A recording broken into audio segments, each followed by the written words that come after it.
ও বুবু আইসো চট করিয়া, আয়না ঘর তোমার জন্য রাখছি গো সাজাইয়া। কথা বলেন ঠিক কিনা? আরে কথা বলেন ঠিক কিনা?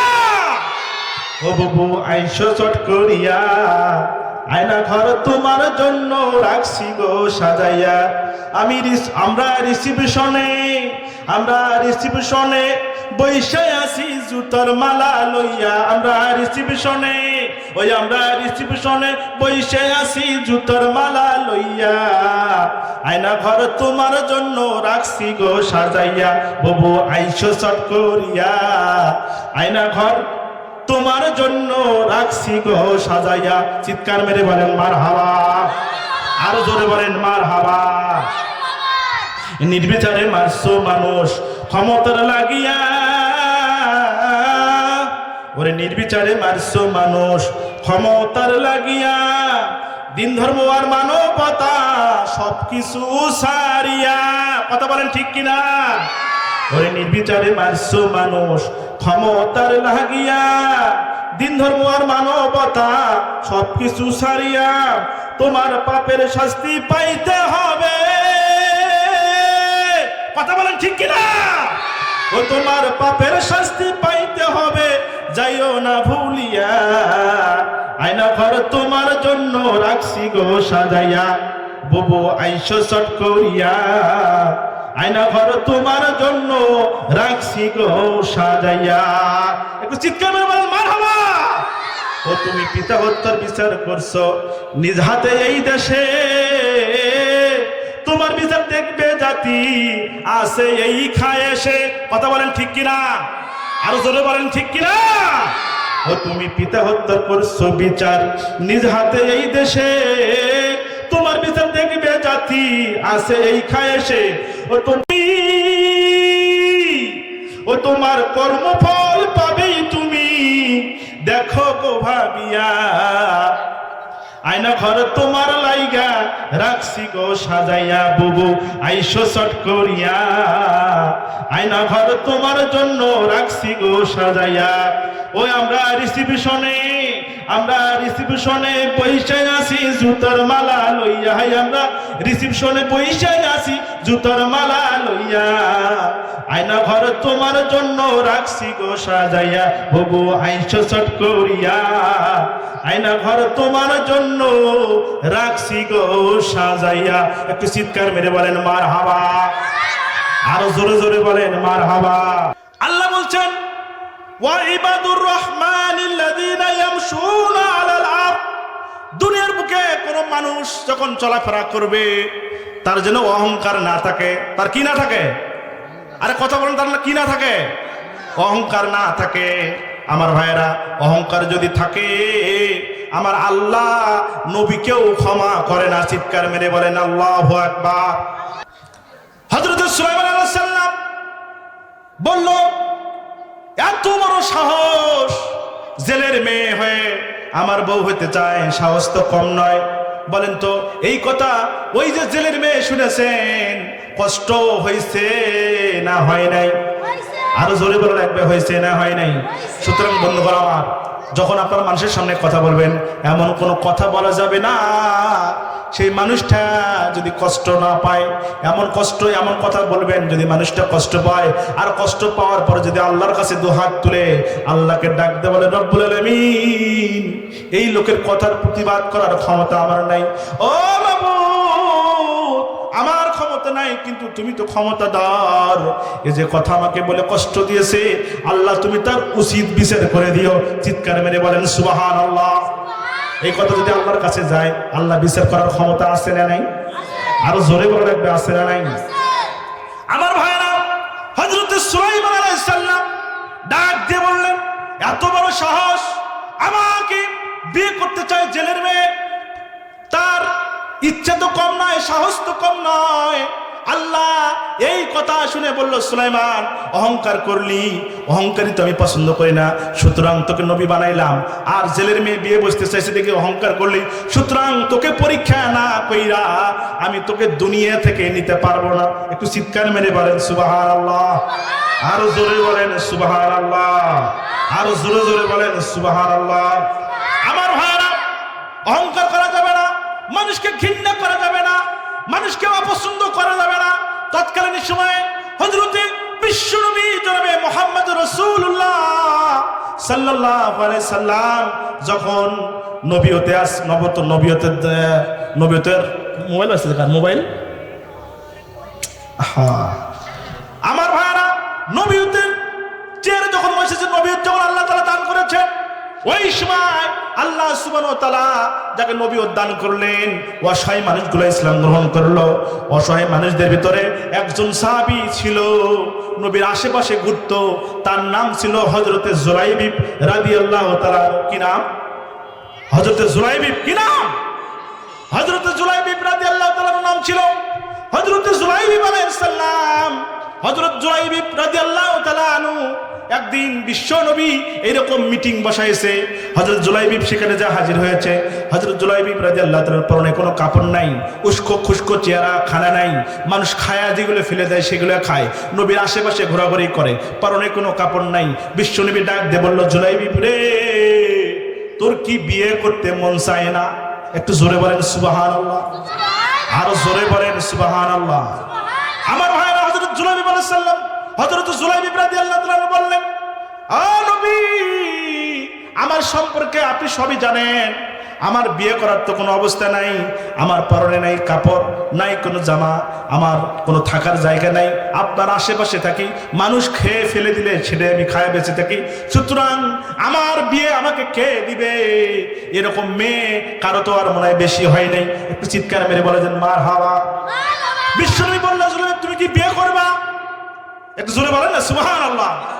জুলাইবিব ডাকতে বললেন, রাসূল, আমার বিয়ে করার ইচ্ছা থাকলেও তো বলতে পারি না, বউ নিয়ে এসে খাওয়াবো কি? সেরকম শক্তি, সেরকম বাড়ি, সেরকম অর্থ তো আমার নাই, নিজের পরনের কাপড় নাই। বিশ্বনবী ডাকতে বললেন, জুলাইবিব রে, একটা চিঠি লিখে দিলাম, এই চিঠি নিয়ে অমুকের আনসারি বাড়িতে চলে যা। চলে যাওয়ার পরে আনসারিকে দেখা যায় আমি তোকে বিয়ের প্রস্তাব দিয়ে পাঠিয়েছি। একটু চিৎকার মেরে বলা যাবে সুবহানাল্লাহ। আমার বন্ধুগণ, এ কলিজার টুকরা যুবকরা, তরুণেরা, মুরব্বী বাবারা, আমার দিকে তাকায় থাকেন। কঠিন একটা ঘটনা আপনাদের সামনে পেশ করতেছি রে ভাইজান, আমার বন্ধু। আর একটা আমলের কথা আপনাদের সামনে বলে যাব। আমার ভাইয়েরা, যারা বিয়ে করেছেন, যারা বিয়ে করেন নাই, সবাই শুনে রাখেন।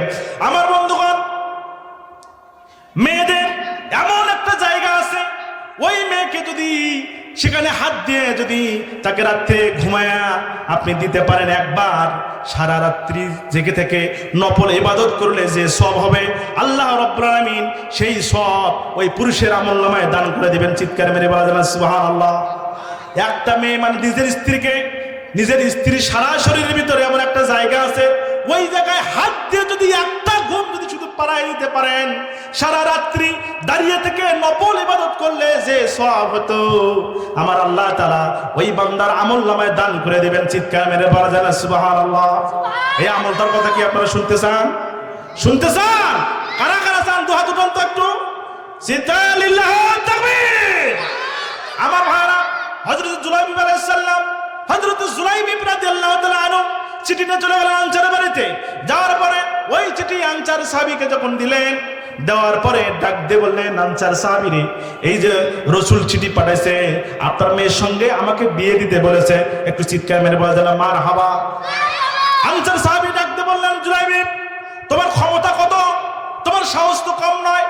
এই আনসারের পরিবারে কোটি কোটি টাকার মালিক আমি, আর তুমি এসেছো আমাকে বিয়ে করার জন্য, আমার মেয়েকে বিয়ে করার জন্য, তোমার সাহস তো কম নয়। স্ত্রীকে ডাক দিয়ে বলছে, ও বিবি, দেখো দেখো, জুলাইবিব এসেছে আমার মেয়েকে বিয়ে করার জন্য, যার কোনো পরনে কোনো জামা নাই, খাইতে পারে না, মানুষ খাইলে ফেলে দিলে সেইটা খায়, সে আমার মেয়েকে বিয়ে করার জন্য আসছে। একটু চিৎকার মেরে বলা যায় না মারহাবা। আর জোরে বলেন মারহাবা। বিবি ডাক দিয়ে বলে, সর্বনাশ, একটা মাত্র মেয়ে আমার, না না, চলে যাও, দূর হয়ে যাও এখান থেকে, তোমার সঙ্গে আমার বিয়ে হবে না। এবার ভিতর থেকে মেয়ে ডাক দিয়ে বলছে, আম্মু, বিয়ের প্রস্তাবটা কে দিয়েছে তুমি দেখেছো নাকি? একটু চিৎকার মেরে বলে যারা আল্লাহু আকবার। ডাক দিয়ে বলে, আব্বু গো, ও আমার আব্বা, চিঠি কে দিয়েছে সেদিকে তোমার লক্ষ্য নাই। এ বাবা, ও আমার মা, আমার আম্মু, এই যে বিশ্ব নবী নিজে চিঠি দিয়েছে বিয়ের প্রস্তাব দিয়ে, আম্মু গো খবরদার খবরদার, তাকে তোমরা ফেরত পাঠাইও না, তাকে বের করে দিও না, আমি এই বিয়েতে রাজি আছি। একটু চিৎকার মেরে জানা সুবহানাল্লাহ। আমার ভাইরা, মেয়ের কথা শুনে আনসারী সাহাবী রাজি হয়ে গেলেন। রাজি হওয়ার পরে ওই দিনে তার বাসরাত্রিতে চলে গেছেন জুলাইবিব রাদিয়াল্লাহু তাআলা আনহু। ইতিমধ্যেই খবর এসেছে, ডাক দিয়ে বলছে, কে আসো নবী সৈনিকেরা, রেডি হয়ে যাও, যুদ্ধের জন্য রেডি হয়ে যাও। বিশ্বনবী ডাক দিয়েছেন, যুদ্ধের ময়দানে ঝাঁপিয়ে পড়া লাগবে। চিৎকার মেরে বলা যায় না সুবহানাল্লাহ। জুলাইবিব রাদিয়াল্লাহু তাআলা আনহু স্ত্রীকে বলছেন, স্ত্রী রে, যুদ্ধের ময়দানে বিবি আমাকে বিশ্বনবী ডেকেছেন, আর সময় নাই, দেখা হবে তোমার সঙ্গে হাসরের ময়দানে, সুতরাং তোমার সঙ্গে কিছু করতে পারলাম না, আমাকে ক্ষমা করে দিও। জুলাইবিব রাদিয়াল্লাহু তাআলা আনহু যুদ্ধের ময়দানে চলে গেলেন। যুদ্ধ হলো, অসংখ্য সাহাবী মারা গেল। সাহাবী যখন মারা গেল, বিশ্বনবী ডাক দিয়ে বলেন, এ সাহাবীরা, কে কোথায় আছো রে? লাশগুলো একখানে করো। এ সাহাবী, লাশগুলো একখানে করা হলো। সব সাহাবীকে পাওয়া গেল। বিশ্বনবী ডাক দিয়ে বলছে, রে সাহাবীরা, আমার জুলাইবিব কই? আমার জুলাইবিবকে আমি দেখতে পাচ্ছি না। একটু চিৎকার মেরে বলা যায় না সুবহানাল্লাহ। আমার বন্ধুগণ, হযরত জুলাইবিব রাদিয়াল্লাহু তাআলা আনহু কেউ তেমন চেনে না। বিশ্বনবী নিজে খুঁজতে লাগলেন। খুঁজতে দেখে এক কোণায় অসংখ্য তরবারির আঘাতে খণ্ড বিখণ্ড হয়ে জুলাইবিব রাস্তায় পড়ে আছে। চিৎকার মেরে বলা যায় না সুবহানাল্লাহ। ভাইরা আমার, জুলাইবিব রাদিয়াল্লাহু তাআলা আনহুকে বিশ্বনবী কোলে নিলেন। কোলে নিয়ে বললেন, এ সাহাবীরা, হঠাৎ করে মাথাটা ঘুরিয়ে ফেললেন। সাহাবীরা জিজ্ঞেস করলেন, রাসূলুল্লাহ, আপনি হঠাৎ করে মাথা ঘুরালেন কেন? ডাক দিয়ে বলেন, সাহাবীরা রে, আমি যেটা দেখি তোমরা সেটা দেখো না। চিৎকার মেরে বলেন সুবহানাল্লাহ। আমার বন্ধু রাসূলুল্লাহ ডাক দিয়ে বলেন, এ সাহাবীরা, আমার জুলাইবিবরে আল্লাহ তাআলা এমন ভাবে কবুল করেছে, অসংখ্য হুরি কিলিমাত এই জুলাইবিবকে নেওয়ার জন্য আসমান থেকে নেমে আসতেছে। চিৎকার মেরে বলেন সুবহানাল্লাহ। এ বন্ধু, এই ঘটনা আপনাদের সামনে বলার কারণ, কোন মানুষকে কখনো অবহেলা করবেন না, অপমান করার চেষ্টা করবেন না। কালো হোক, ল্যাংড়া হোক, খোরা হোক, কিছু হোক, সে যদি আল্লাহর কাছে দামি হয়ে যায়, আল্লাহ যদি তাকে ভালোবাসে, তাহলে আল্লাহ তাকে জান্নাতের উচ্চ মাকাম দান করে দেওয়ার ক্ষমতা বলেন আছে না নাই? আরো জোরে বলেন আছে না নাই? আমার বন্ধু, এবার হযরত সুলাইমান আলাইহিস সালাম যখন এই কথা বললেন, আল্লাহ তাকে পরীক্ষা করতে চাইলেন যে পরীক্ষা ছাড়া তোমাকে দুনিয়া থেকে নেব না। মনে আছে? আর জোরে বলেন মনে আছে তো? আমার বন্ধু, এইভাবে হযরত সুলাইমান আলাইহিস সালামকে আল্লাহ পরীক্ষা করবেন। অসংখ্য জিন, পাখি, পরী, পৃথিবীর সমস্ত জিনিসের ভাষা বোঝার ক্ষমতা আল্লাহ তাআলা তাকে দিয়েছিলেন। একদিন হঠাৎ করে হযরত সুলাইমান আলাইহিস সালাম, সব নবীর একটা করে মুজিজা ছিল। চিৎকার মেরে বলেন সুবহানাল্লাহ। আমাদের বিশ্ব নবীর মুজিজা ছিল অসংখ্য মুজিজা। চিৎকার মেরে বলেন সুবহানাল্লাহ। আমার ভাইরা, বিশ্ব নবীর মুজিজা কি ছিল? আঙ্গুল দিয়ে ইশারা করে চন্দ্র দ্বিখণ্ডিত হলো। পাথরের সাথে কথা বললে পাথর কথা বলে দিত। এইরকম রসুল যদি ঘুমতো, এটাও তার মুজিজা, ইবাদত হয়ে যেত। পায়খানা করলে পায়খানার ঘ্রাণ আসতো, পোশাক করলে পোশাকের ঘ্রাণ আসতো। যেদিক দিয়ে যাইতো সারা শরীরে খালি মুজিজা আর মুজিজা। চিৎকার মেরে বলা যায় সুবহানাল্লাহ। হযরত সুলাইমান আলাইহিস সালামের একটা মুজিজা ছিল আংটি। কি? আহা, কথা বলে না, কি? আংটি। আংটি তার মুজিজা ছিল। ওই আংটি যার হাতে থাকতো, আল্লাহ তাআলা দুনিয়ার পাগল বানায় ফেলতো। চিৎকার মেরে বলা যায় সুবহানাল্লাহ। হযরত সুলাইমান আলাইহিস সালাম ওই আংটিটা একটা জিনকে, মানে জিন ছিল তার পাহারাদার, ওই একটা জিনকে ওই আংটিটা খুলে বাথরুমে ঢুকছে। কোথায়? আর কথা বলে কোথায়? আমার বন্ধুগণ, আল্লাহ বলছে আংটি নিয়ে সব জায়গায় যেতে পারবে, কিন্তু টয়লেট বাথরুমে ঢুকতে পারবে না। চিৎকার মেরে বলা যায় সুবহানাল্লাহ। ওই জিনের নাম ছিল আসিফ বিন বরখিয়া। ওই আসিফ বিন বরখিয়ার হাতে আংটিটা দিয়ে হযরত সুলাইমান পয়গম্বর যখন বাথরুমে ঢুকেছে, ডাক দিয়ে বলছে, খবরদার আসিফ বিন বরখিয়া, এখান থেকে কোনো দিকে তাকাবি না, আমার এই আংটিতে ধরে থাকবি। আমি আসার পর তুই আমাকে আংটিটা দিবি। একটু চিৎকার মেরে যাবেন সুবহানাল্লাহ। আর জোরে বলা যায় না সুবহানাল্লাহ। আমার ভাইরা, আংটিটা আসিফ বিন বরখিয়ার হাতে দিয়ে হযরত সুলাইমান পয়গম্বর যখন টয়লেটে ঢুকছে, কিছুক্ষণ পর শয়তান সুলাইমান আলাইহিস সালামের রূপ ধারণ করে আসিফ বিন বরখিয়াকে বলতেছে, এ আসিফ বিন বরখিয়া, আংটিটা আমাকে দে। একটু চিৎকার মেরে বলা যেন মারহাবা, আর জোরে বলেন মারহাবা। আংটিটা শয়তান নিয়েছে, শয়তানের নাম কিতাবের মধ্যে আসছে, তার নাম হলো সকরা। কি নাম? আর জোরে বলেন। আমার ভাইরা, ওই সকরা আংটিটা পরেছে। আংটিটা পরার পরে সকরা ডাকতে বলছে, আসিফ বিন বরখিয়া রে, আমি এলাকায় খবর নিয়ে দেখলাম আমার মতো নকল একটা সুলাইমান আছে। একটু চিৎকার মেরে বলা যাবে মারহাবা।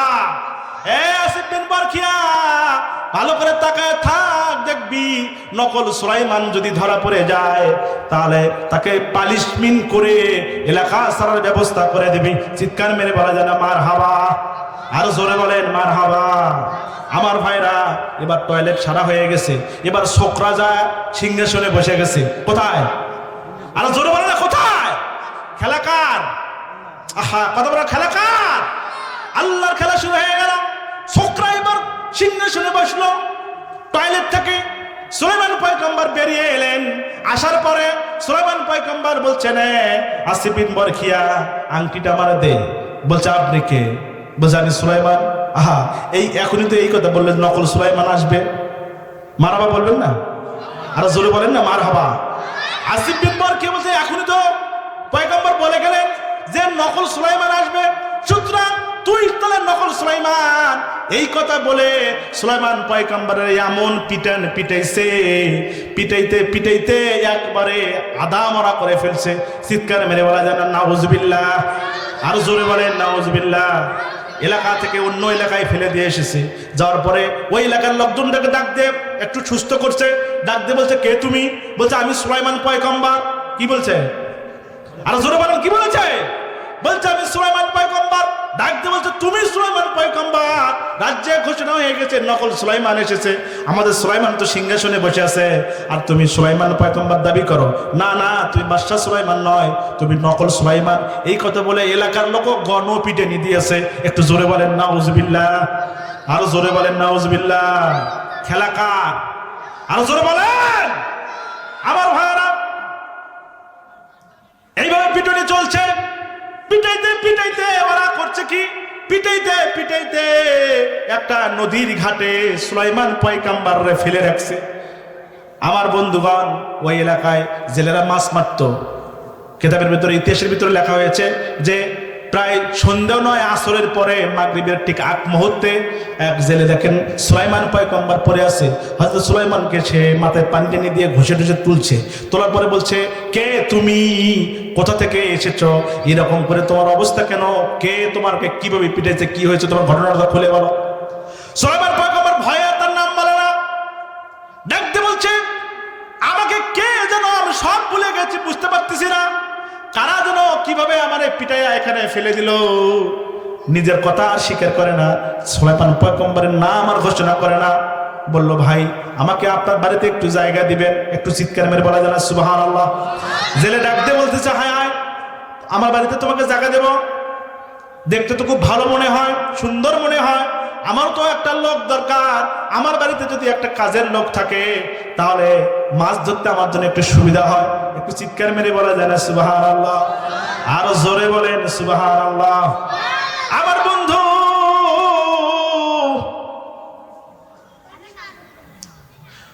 সুলাইমান আলাইহিস সালামকে জেলে নিয়ে গেলেন বাড়িতে। সুলাইমান পয়গম্বর মনে করেন, আহারে, জীবন আমার, আমি ছিলাম বাদশাহ সুলাইমান, আজকে আমি জেলের বাড়িতে আইলাম, জেলের বাড়ির কাজের লোক হয়ে গেলাম। চিৎকার মেরে বলা যায় না মারহাবা, আরো জোরে জোরে বলেন মারহাবা। আমার বন্ধুগণ, আমার ভাইয়েরা, এবার বলেন তো, দোয়া কবুল করছে জেলের মেয়ের আল্লাহ, ঠিক কিনা? আরো জোরে বলেন ঠিক কিনা? আমার বন্ধুগণ, জেলের সঙ্গে মাছ মারতে গিয়েছে হযরত সুলাইমান পয়গম্বর। জেলের সঙ্গে নদীর পারে মাছ মারতে গিয়েছে। মাছ মারার পরে জেলে দেখলেন এ যাবৎ যত মাছ তিনি মেরেছেন তার সে 3 গুণ মাছ সুলাইমান পয়গম্বর সাথে থাকার জন্য আল্লাহ তাআলা তাকে মাছের ব্যবস্থা করে দিয়েছেন। চিৎকার মেরে বলেন সুবহানাল্লাহ।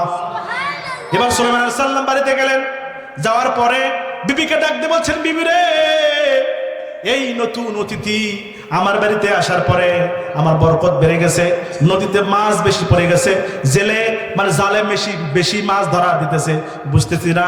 আমার মনে হয় এই ছেলেটা অতি ভালো, আল্লাহ তাআলা মনে হয় আমাদের জন্য বরকত হিসেবে আমাদের মাঝে নাজিল করেছে। চিৎকার মেরে বলা যায় সুবহানাল্লাহ।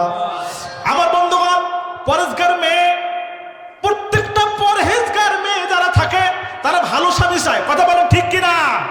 আমার কথা বলেন ঠিক কিনা?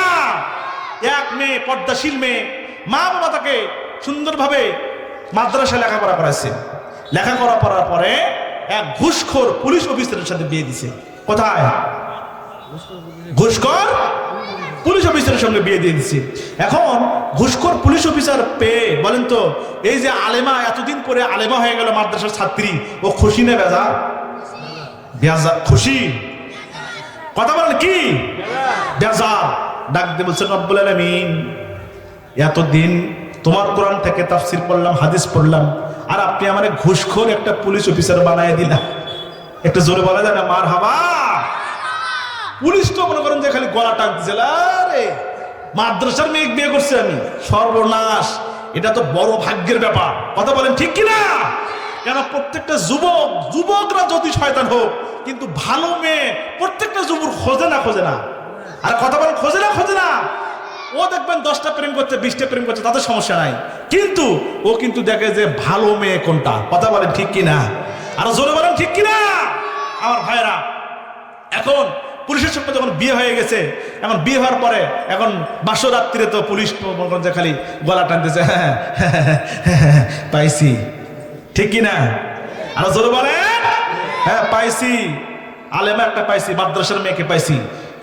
ভাইরা আমার, বাসরাত্রিতে ওই মেয়ে অজু করে এসে বললেন, স্বামী গো, আপনি তো পুলিশের অফিসার, পুলিশের চাকরি করেন, আমি অনেক দিন লেখাপড়া করেছি মাদ্রাসায়, আমি চেয়েছিলাম আমার স্বামী যেন একটা হুজুর হয়, কেননা হুজুর স্বামী হলে আমার কি করণীয় সে বুঝতে পারবে, সেই জন্য আমি তো হুজুর স্বামী খুঁজেছিলাম, কিন্তু সেটা তো পাইলাম না।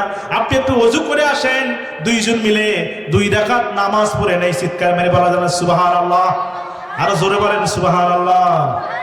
এবার বলেন, বাইরে যতই মাস্তানি করেন, যতই আপনি পীর হন, যতই নেতা হন, কিছু হন, বইয়ের কাছে নেতাগিরি চলে?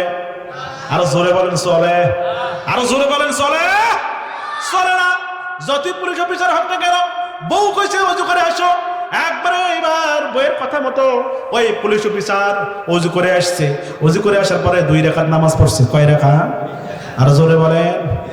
এখন বিয়ের দেখা যায় অনেক ছেলে 2 রাকাত নফল নামাজও পড়তে পারে না। কথা বলেন ঠিক কিনা? নামাজও পড়তে পারে, নামাজের মধ্যে তুই সিদ্ধ আগে দে, তুই সুস্থ পরে দিই, আসে না নাই? আর আসে না নাই? নামাজ নিয়ে প্রতিযোগিতা করে। কথা বলেন ঠিক কিনা? আমার ভাইরা, 2 রাকাত নামাজ পড়ার পরে ওই মেয়ে, ওই আলেমা দুহাত আল্লাহর দরবারে উঠে ডাক দিয়ে বলছেন, রব্বুল আলামিন, আপনি আমারে আলেমা বানাইলেন, এত কষ্ট করে আমি লেখাপড়া করলাম, ও মাবুদ, আপনি আমারে একটা ঘুষখোর পুলিশের অফিসার বানাই দিলেন। আমার ভাইয়েরা, ঘুষখোর পুলিশ অফিসার আমারে দিলেন, আমি তো মানতে পারি না আল্লাহ। এ মাবুদ, এই ঘুষখোর পুলিশ অফিসার তুমি আমাকে দিয়েছো, আমার কোনো সমস্যা নাই, আল্লাহ তাআলা মেহেরবানি করে ও মাবুদ, আমার এই ঘুষখোর পুলিশ অফিসার এতদিন যা ঘুষ নিয়েছে, এতদিন যা ঘুষ খেয়েছে, এতদিন যা অন্যায় করেছে, আমি আর চাই না, রব্বুল আলামিন মেহেরবানি করে আমার ঘুষখোর পুলিশ অফিসার সৎ অফিসার বানায় দেন। চিৎকার মেরে বলেন সুবহানাল্লাহ। আরো জোরে বলেন সুবহানাল্লাহ। আমার ভাইরা, পুলিশ অফিসার ঘুষ খাইতেছে না, ডাক দিয়ে বলছে, বিবি রে, আর মোনাজাত করার দরকার নাই, আর কোন মোনাজাত করার দরকার নাই, চোখের পানি ফেলাইও না, কথা দিলাম আজ থেকে আমি পুলিশ অফিসার আর কোনোদিন ঘুষ খাবো না। চিৎকার মেরে বলা যায় সুবহানাল্লাহ। আর জোরে বলেন সুবহানাল্লাহ। আমার ভাইরা, পুলিশ অফিসার পরের দিন অফিসে গেছে। অফিসে যাওয়ার পরে অফিসাররা যখন ঘুষ খায়, ওই পুলিশ অফিসার ডাক দিয়ে বলে, ভাইরা আমার, তোমরা ঘুষ খাও, আমি আর ঘুষ খেতে চাই না, সুতরাং আজ থেকে আমি নিষেধ করেছি, বইয়ের কাছে কথা দিয়েছি, আর কোনোদিন আমি ঘুষ খাবো না। চিৎকার মেরে বলা যায় সুবহানাল্লাহ। আর জোরে বলেন সুবহানাল্লাহ। আর জোরে বলেন সুবহানাল্লাহ। সুতরাং স্বামীকে ভালো করে স্বামী যদি স্ত্রী ইচ্ছা করে স্বামীকে ভালো করতে পারে না? আরো জোরে বলেন পারে না? আরো জোরে বলেন পারে না? আমার এবার ডাক দেব, আহারে ছিলাম বাদশাহ, ছিলাম রাজা, অথচ আমি এখন জেলের পার্টনার হয়ে গেলাম, জেলে আমার জেলের কর্মচারী আমি হয়ে গেলাম। এইভাবে একদিন 2 দিন করে 1 বছর হয়ে গেছে। কয় বছর? আরো জোরে বলেন, কয় বছর? 1 বছর হয়ে গেছে। হঠাৎ করে জেলে ডাক দিয়ে বলতেছে, ওই আমার সঙ্গী, তোমারে আমি একটা কথা বলতে চাই। বলো কি কথা? বললো, এ সঙ্গী, তোমার কথাটা বলতে চাই, সেটা হলো তুমি কি বিয়ে করতে চাও না? একটু জোরে বলেন সুবহানাল্লাহ, আরো জোরে বলেন সুবহানাল্লাহ। ডাক দিয়ে বলছে, বিয়ে করতে চাই মানে আমার তো বাড়ি ঘর কিছুই নেই, বিয়ে কাকে করব? জেলে ডাকতে বললেন, এ পথিক, আমার সঙ্গী রে, আমার একটা মেয়ে আছে বাড়িতে। চিৎকার মেরে বলা যাবে সুবহানাল্লাহ। পথিক ডাকতে বলে, সুলাইমান পয়গম্বর, জেলে ভাই, আপনার বাড়িতে 1 বছর হলে আমি অবস্থান করতেছি, কই কোনোদিন তো আপনার মেয়ের ওই বাড়িতে মেয়েটাকে দেখলাম না, কি ব্যাপার, আপনার মেয়ে কোথায়? আজ পর্যন্ত মেয়েটাকে আমি দেখি নাই। জেলে ডাক দিয়ে বললো, আমার একটা ঘরে মেয়ে আছে, ওই মেয়েটাকে আজ পর্যন্ত কোনো পুরুষ দেখতে পারে নাই। চিৎকার মেরে বলা যাবে সুবহানাল্লাহ, আরো জোরে বলেন সুবহানাল্লাহ। আমার ভাইরা, আজ পর্যন্ত কোন পুরুষ আমার মেয়েটাকে দেখতে পারে নাই। আমার ঘরে একটা মেয়ে আছে, তুমি যদি চাও তোমার সঙ্গে আমি বিয়ে দিতে চাই। এবার বলেন, ঘরের পরিবার আছে, পরিবারের বেলা রাতের বেলা যায় ওই মেয়েকে মানে স্ত্রীকে জেলেটা ডাক দিয়ে বলতেছে, বিবি রে, এত সুন্দর ছেলে পৃথিবীতে আর খুঁজে পাওয়া যাবে না। এই ছেলেটা অত্যন্ত ভদ্র এবং মেধাবী এবং আল্লাহ রহমত প্রাপ্ত। এই ছেলেটা যতদিন ধরে আমার বাড়িতে এসেছে ততদিন পর্যন্ত আল্লাহ সুবহানাহু ওয়া তাআলা আমাদের সংসারে বরকত নাজিল করতেছে। চিৎকার মেরে বলা যায় সুবহানাল্লাহ, আরো জোরে বলেন সুবহানাল্লাহ। আরে বই একটু মেয়েরা থেকে লুবি, ওই মেয়ে ডাকতে বললেন, জেলে ভাই, আমার স্বামী, প্রাণের স্বামী, আপনি কি বলেন? একটা পথিক যার কোনো ঠিকানা নাই, বাড়ি নাই, তার সঙ্গে আমার মেয়েটাকে বিয়ে দিতে চাও? হবে না, হবে না, এরকম ছেলের দরকার নাই, আমরা ভালো একটা ছেলে পাইলে বিয়ে দেব। চিৎকার মেরে বলা যায় সুবহানাল্লাহ, আরো জোরে বলেন সুবহানাল্লাহ। এবার জেলে মনে করছে যে মেয়ে কিভাবে ঠান্ডা করার লাগে বুদ্ধি আমার আছে। বাজারে গিয়েছে, যাওয়ার পরে মেয়ের জন্য মানে বইয়ের জন্য শাড়ি কিনছে। কি কিনছে? আরো জোরে বলেন, কি কিনছে? শাড়ি কিনেছে। আর আসার সময় মিষ্টি জর্দাতে একটা পান নিয়ে এসেছে। সুবহানাল্লাহ বলবেন না? আরো জোরে বলেন সুবহানাল্লাহ। মিষ্টি জর্দাতে যখন পান নিয়ে এসেছে, আসার পরে রাতের বেলা বউকে শাড়ি পরাইয়া বলছে, ও বউ, মিষ্টি আমার প্রাণের বিবি, এই পানটা তুমি খাও। খাওয়ার পরে যখন একই বিছানায় ঘুমাইছে, ঘুমানোর পরে ডাকতে বলে, বিবি রে, এরকম ছেলে কিন্তু খুঁজে পাওয়া যাবে না। এই ছেলে যদি হাতছাড়া করো তাহলে কিন্তু ছেলে আর খুঁজে পাবে না। কথা বলেন ঠিক কিনা? আরো জোরে বলেন ঠিক কিনা? আরো জোরে বলেন ঠিক কিনা? বিবি ডাকতে বললো, ঠিক আছে, তোমার যদি পছন্দ হয় তাহলে করাও। চিৎকার মেরে বলা যাবে সুবহানাল্লাহ। মেয়েদেরকে এইভাবে আপনি আয়ত্তে আনতে পারবেন। আমার ভাইরা, বিবি ডাকতে বললেন, তোমার আয়ত্তে যদি থাকে বিয়ে পড়াই দেয়, কোনো সমস্যা নাই, তবে সাবধান, ছেলের একটু খোঁজ খবর নিলে ভালো হতো। স্বামীর কথা শোনার পরে, ওই স্বামীর কথা শোনার পরে স্ত্রী আর কথা বলে না।